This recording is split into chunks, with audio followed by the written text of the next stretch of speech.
everyone! Welcome to another episode of Scrap with me.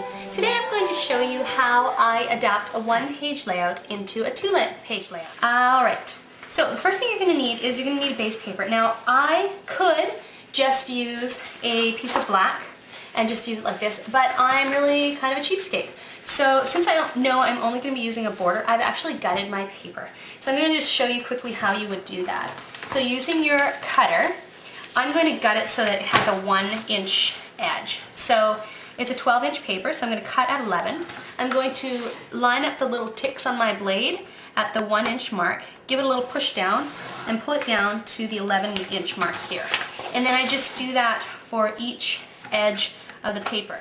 Alright, so once you've got your paper gutted, or you've chosen to just use an entire page for your layout, what you're going to do is you're going to construct the first page of the layout. So you'll need, in addition to your base paper, you'll have a 11 by 11 sheet of, and this is a bamboo cardstock. You'll adhere that to your paper.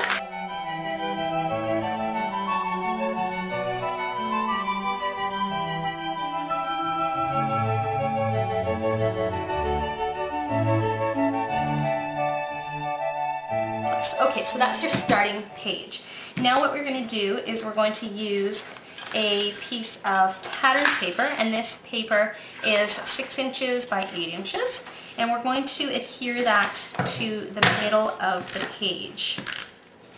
So basically you're lining it up 2 inches from the top of your page, 2 inches from the bottom of the page.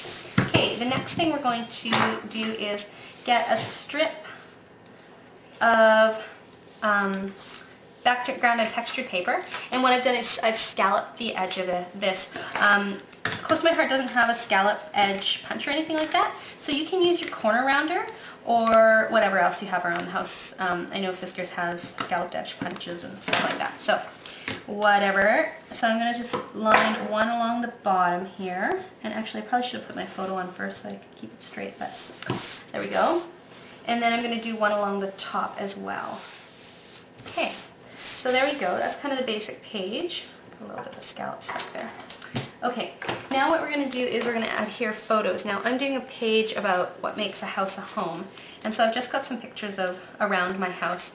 So I'm going to choose a couple to exemplify my house, my home.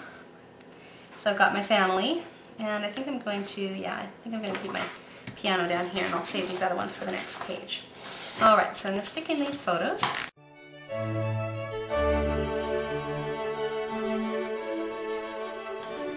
So there we have the photos adhered beside our pattern paper within the scallops. I'm going to use another strip of pattern paper. This is a fairly dark pattern paper, just to adhere a strip there on top of this other pattern sheet. And then I also would like to add a journaling block. So I've got, now the dimensions I forgot, on this one is about a 1/4 inch, well no, about a 1/2 inch by 11 for the scallops.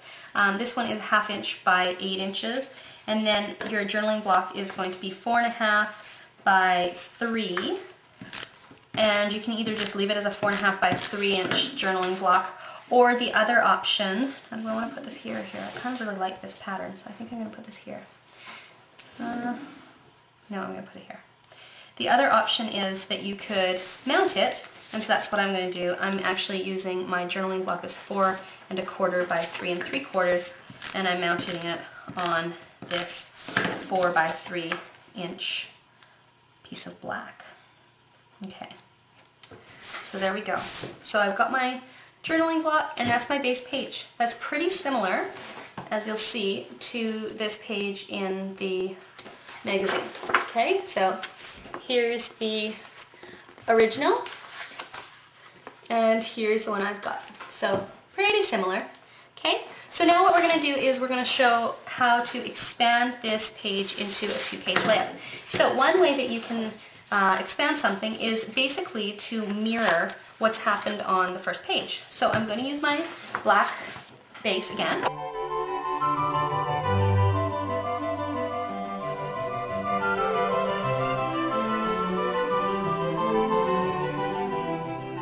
Then I'm going to adhere my photo. I'll do those first, I think that will work better.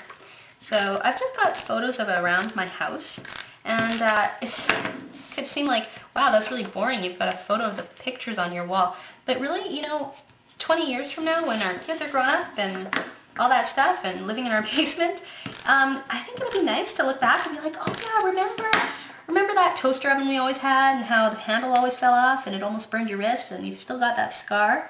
Anyways, okay, maybe not so fun stories, but anyways, the stories are your stuff. I think sometimes that's good.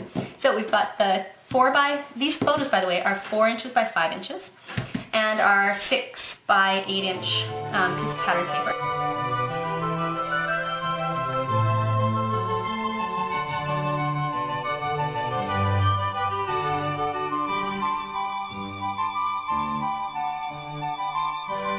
And there is basically page 2. And the other element I'm going to add, just to add a little bit of interest to the second page and make it not exactly a mirror image, is this piece, which is 7 1/4 by 5 1/4. And then I've also got my photo, which is a vertical 5 by 7. And that's of our Christmas tree, because that's kind of a homey type thing too. And that's what my page is about. Our home today. What makes a house a home? So there you go. I have here a layout of 2 pages that originally was just a single page, expanded, mirrored, and I have my 2 pages. Now I could stop there or I could continue and embellish, which is what I love to do. So I'm going to continue. Okay, so the first thing I'd like to add is some of these little flowers, and these are just little paper flowers. And I just want to add a few in little groups on my page. There, like that. So I think I'm just going to add a few.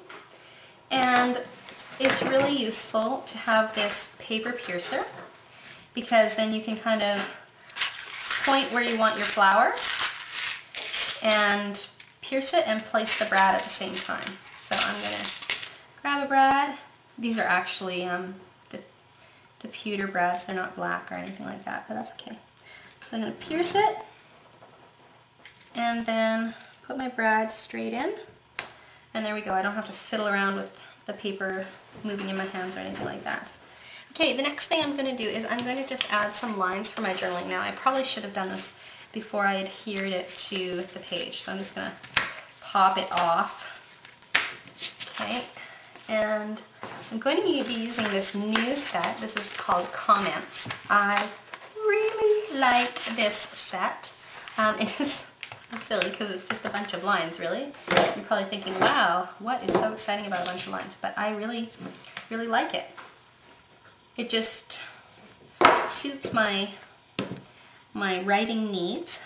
So what I'm going to do is I've got these lines here, and I'm just going to add some lines to my journaling block.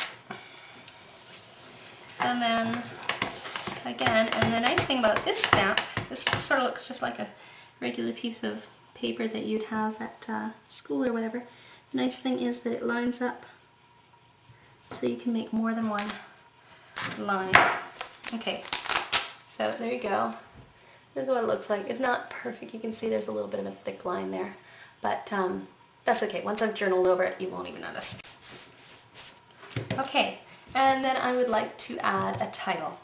Okay, so I've decided that for my title, I just want a black title. There's quite a lot of detail on the page right now, and so I don't want to, I was thinking about doing like a kissing technique or something like that with the stamps, but I'm realizing I just want it to be really simple. So I'm just going to stamp myself a title in black. This is my first page, and then using a mirroring technique, I've got a second page. Pretty simple. I like simple layouts. You might choose to embellish it a little bit more, but that's basically it. A 2-page layout from 1 page. Thanks for watching. If you have any questions or are in the Edmonton area and like to book a demonstration, let me know. Thanks for watching. Bye!